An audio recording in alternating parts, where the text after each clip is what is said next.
What's good, y'all? It was another video. I had another video for y'all though. I had another video. It was a gaming video, but I didn't like it, so I'm not gonna post it. So we're gonna take it slow today. I haven't done any anime content in a minute, so I'm gonna do that. I'm gonna do two videos for y'all today. I don't know if they both gonna upload today, but I'll try.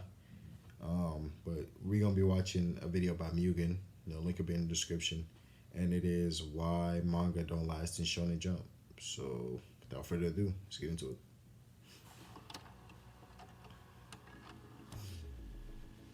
On February 1st of 2011, a manga by the name of Detective Trap was serialized in Weekly Shonen Jump. Wait a minute. Is this a real manga or is this the manga from Bakuman? Cause that's what it looks like. And shout out Bakuman, bro. It's probably in my top 5 favorite animes. But let's keep going.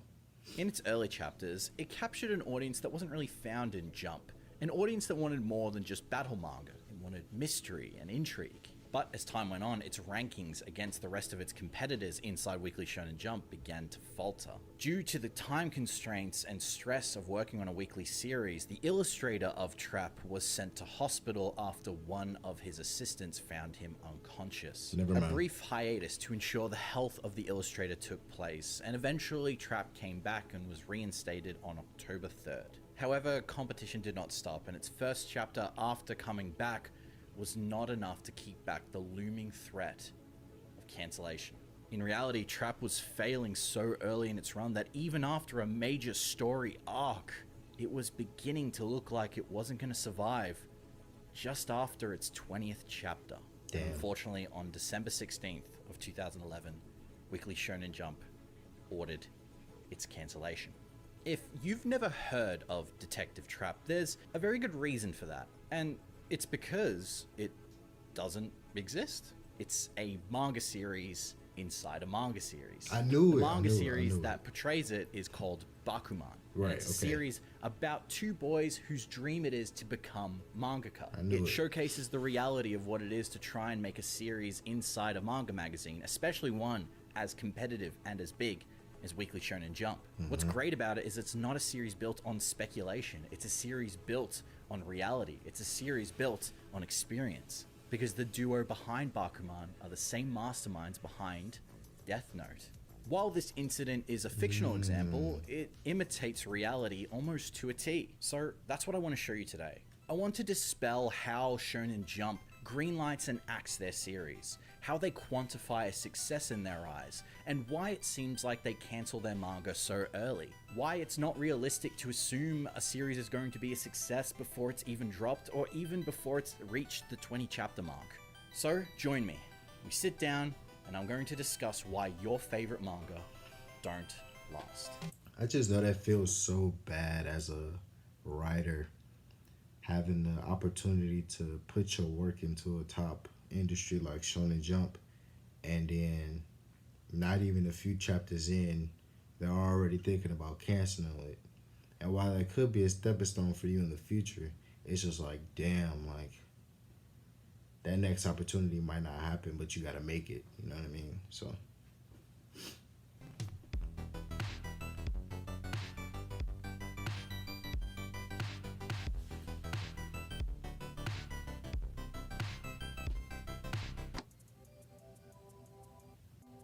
When talking about cancel manga, there is a real sadness behind it, right? Because getting serialized in Weekly Shonen Jump or any magazine means that someone saw value in the story and that there was potential for it to grow.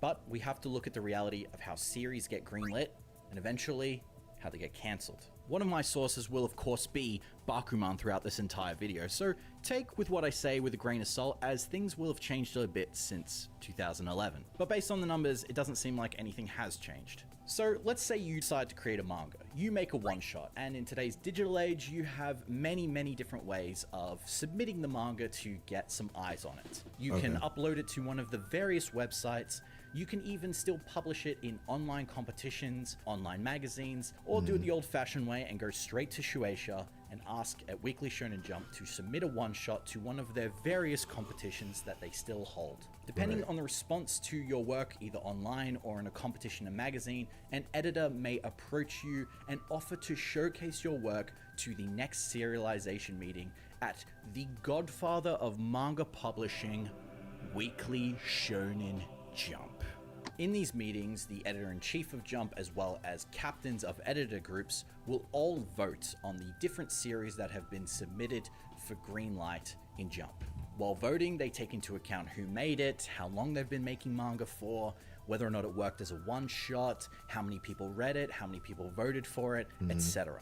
Then the editors altogether vote yay or nay, and they put each series into a pile. If they put too many series into the yay pile, they may need to narrow it down, either by getting rid of some entirely or telling them to resubmit it at the next meeting. Essentially, at the end of the meeting, 4 outcomes will befall your series.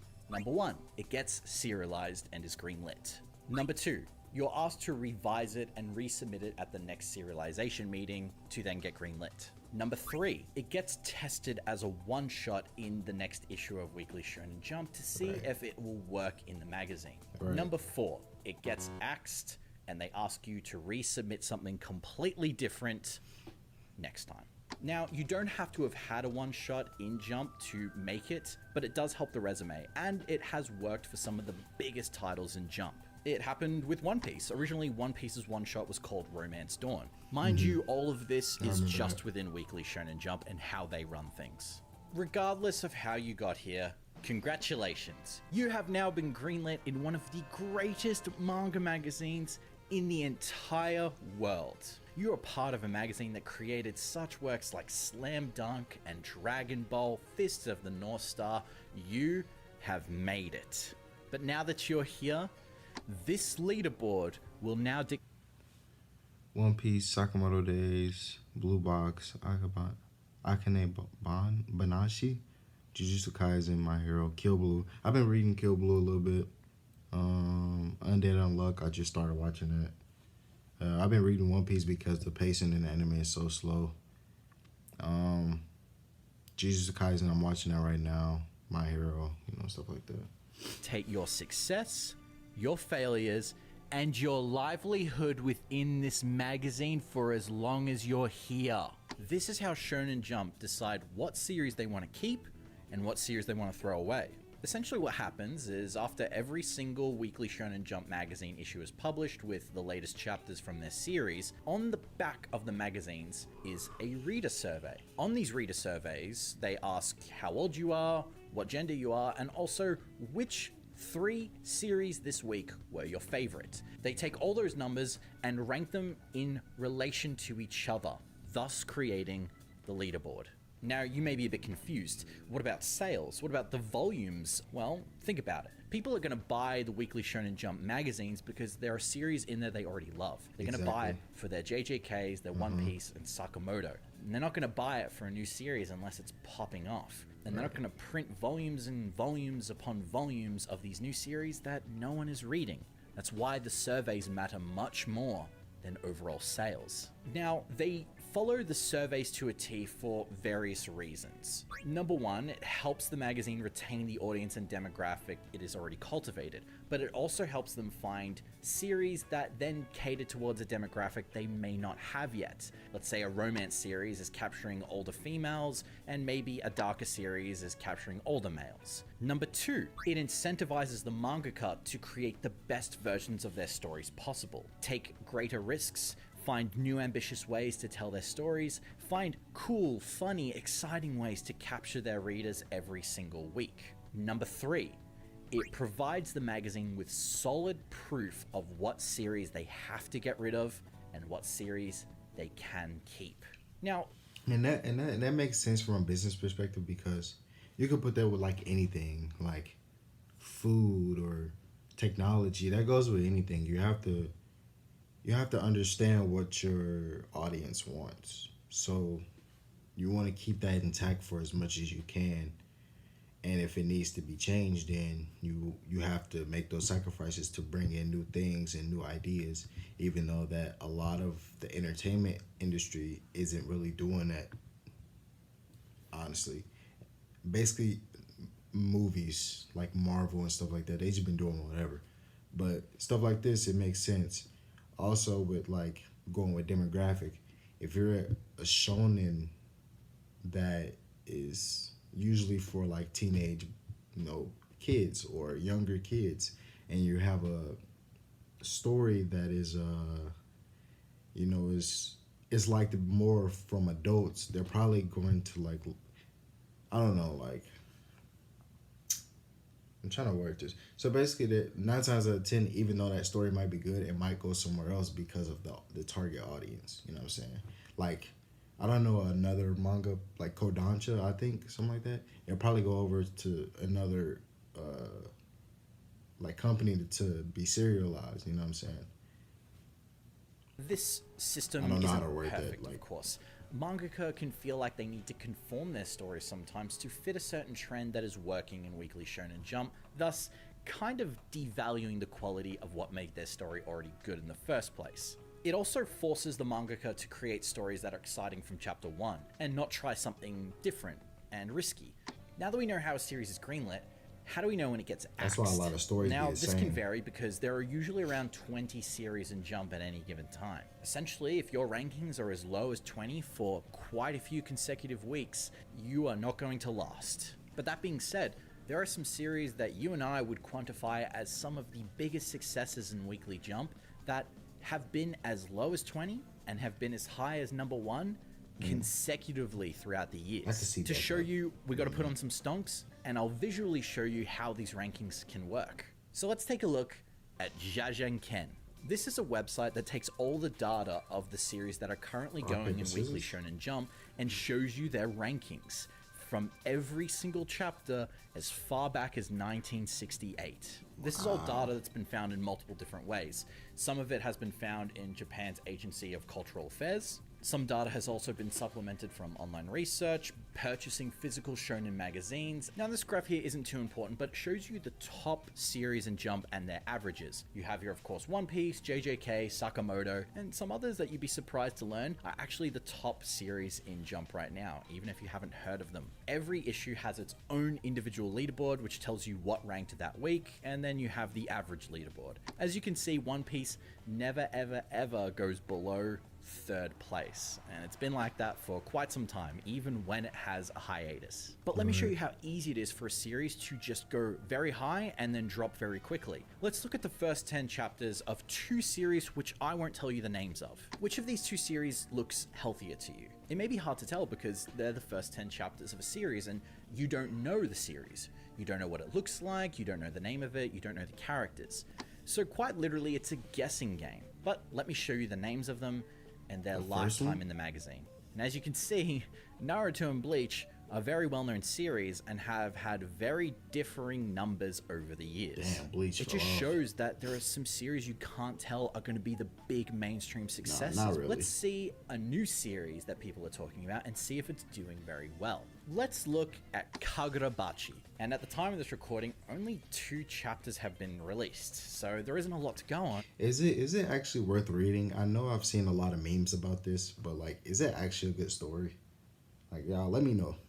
But let's take a look anyway. In its first chapter, it reached 1st place. Now, don't get excited. Every chapter, whenever it releases in Weekly Shonen Jump, regardless of whether or not it has a lot of hype or no hype at all, will always reach 1st place because of various reasons. Number 1, it's going to be on the front cover of the magazine that week. Number 2, it's going to have color in the first pages. And it is also going to be the very first series as soon as you open the magazine. Look at the other series that have just released in Shonen Jump this week. You have 2 on Ice. That got number 1 its first week. Mama Yu Yu got number 1 its first week. So you have to look at the chapters past number 1. Regardless of its first chapter, Kagurabachi is in 6th place, which isn't terrible. It can go up or down. I'm sure editing version of me will show you where it's at the time I'm editing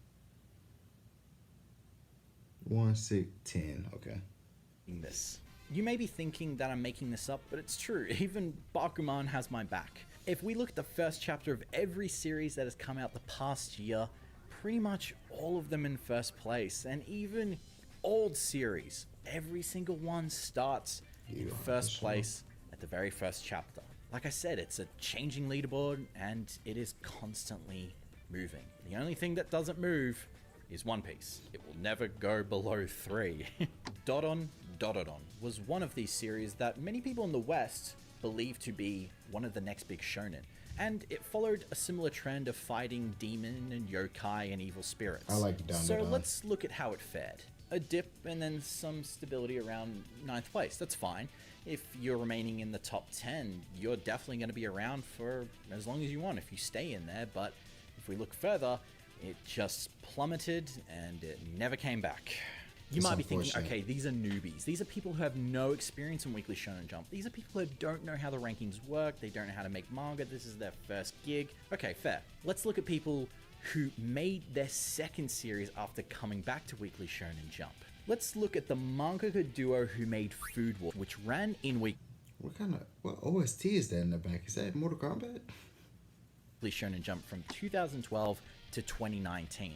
This is a duo that has experience, right? Their career was made in Jump, so they must have some insider knowledge, and their newest series, Tenmaku Cinema, must have done pretty well, right? Me personally, I like this series. I'm a filmmaking buff, and to see a manga about filmmaking was really exciting. Cool concept, strong character. All right, let's see how it did, right? Nope, cancelled. Damn. Too low in the rankings. Damn. And of course, let's look at one of the most infamous examples, Ayashimon. The creator of Hell's Paradise came from Jump Plus to Weekly Shonen Jump. I heard it is. Let's see how he did. Just didn't work. Damn. Jump doesn't give a shit if you are a creator that has created something great in Jump. Even if you're a veteran, you don't get special treatment. The only special treatment you could get is if you were one of the people who made some of the fucking biggest series in Jump. Like, look at Dragon Ball Super and Boruto. Boruto was a series that was in Weekly Shonen Jump, but look at the amount of hiatus. So it got moved to be a monthly series. And it was only afforded that courtesy because guess what? It was one of the big 3. If it was just any old schmuck series, it would have been axed by now. Jump does... And people still don't really like Boruto like that. Not care. It wants consistent quality. And that is one of the things that the rankings do. This can be very detrimental to the mental health of people who work in Jump. As someone who makes content and I get personally ranked on every single video I make against myself, doesn't feel very good. And yes, me and Oda are basically the same. That is what I'm saying. Yes. I don't know about all that.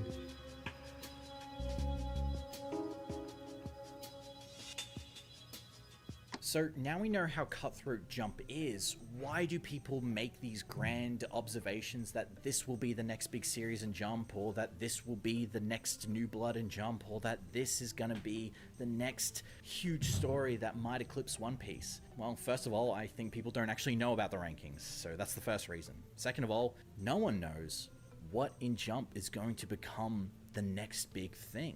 You look at the numbers, you look at these graphs, it's like the stock market. And like Matthew McConaughey says, the market can go up, down, or in circles. Nobody knows. Least of all, us, the readers. Editors in Weekly Shonen Jump don't really know. They have an idea of what will work in Jump and what will suit it, but they can't guarantee what's going to be a smash success. Otherwise, Weekly Shonen Jump would just be full of bangers and nothing would get cancelled. If you compare manga readers to anime watchers, you know, there's a lot of differences. One of the differences is that manga readers do have this air about being ahead on something.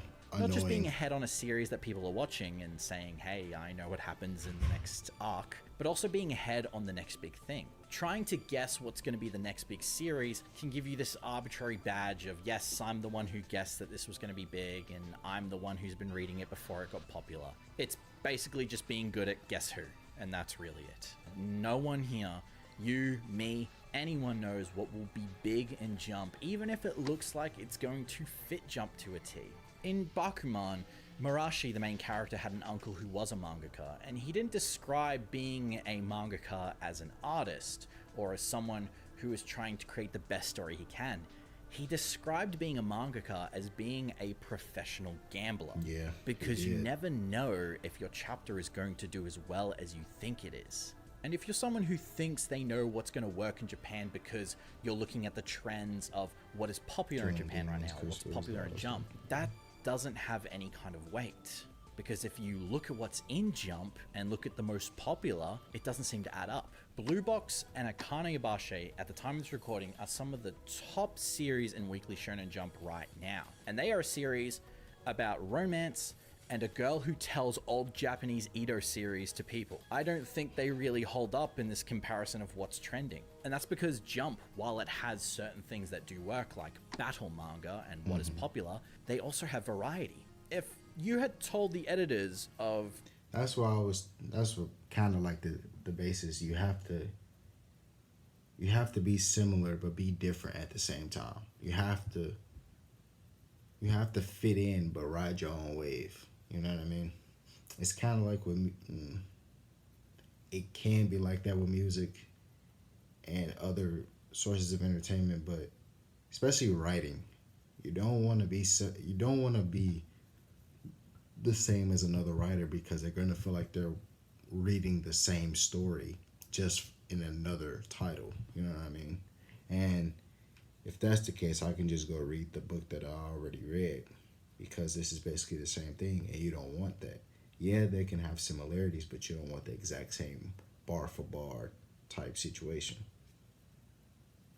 Shonen Jump back in the day that Death Note was going to be a cult hit, they probably would have laughed you out of the room. And that is because trends come and go. If a series comes in and tries to appeal to a certain trend, it could easily as die or live based on how saturated it is. If it was that easy, everyone would do it. Everyone would make dark demon revenge stories for every single magazine, but it's not. Now, I'm not saying this to say that a series is going to succeed or not. What I am trying to say is that there is no possible way of you or I knowing.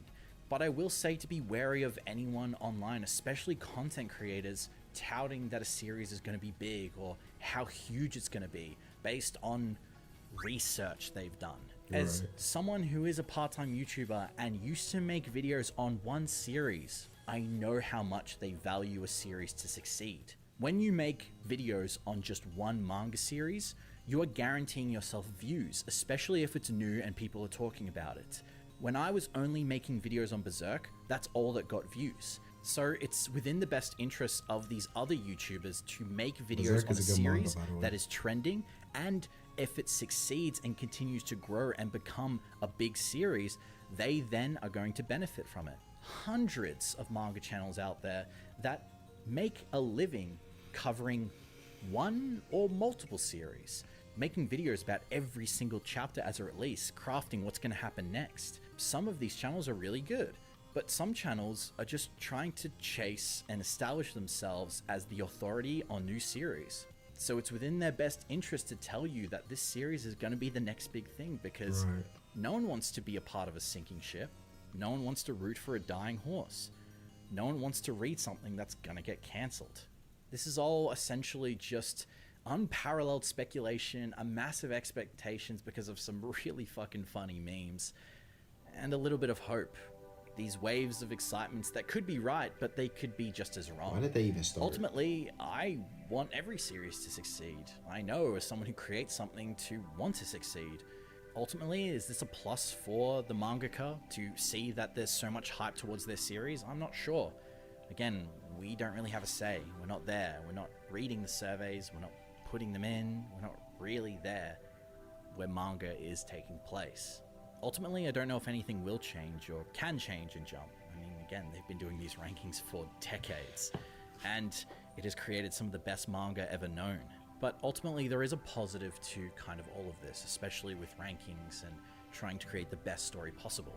In Bakuman, the rankings can really dictate the days of our main characters. They can be the worst days when they have a low ranking, and some of the best days when they have a high one. And there's this thing that's amazing with these rankings that actually happens in the series, is where they get to know every single creator of every single manga that's in Jump, and they push each other to make better stories. They create this competition where they inspire each other to make something great. And that's something that can be good with competition. It can fuel you. For me, there are many creators in my niche and outside of my niche that I look at, and I hope one day I can get to that quality of videos. So it can be something great.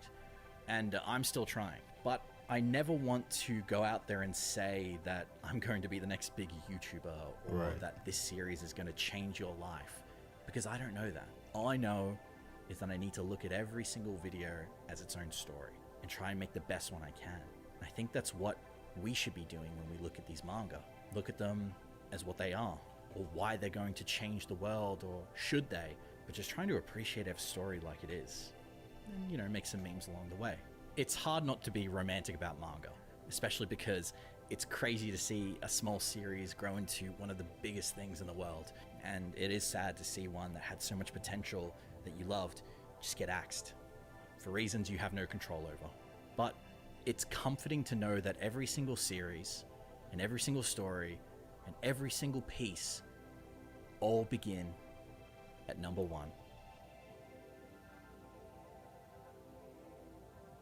Thanks all for watching. This has been a very hard video to film and research and numbers and stuff, but I hope you enjoyed it. I'll leave a link for the description of the website. I did like that video. That was a really good video.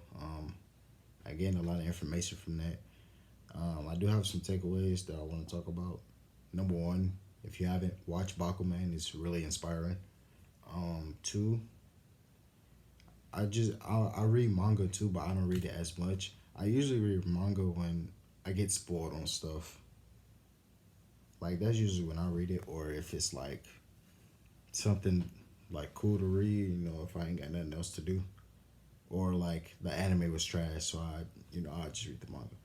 And three, this video, even though it applies to manga and shonen, even though that's what you were talking about, this video low key, like the basis of the video applies to different aspects of entertainment as well. Like, this works for everything else too. Movies, TV, like, you know, like just different, like, ratings are a big thing.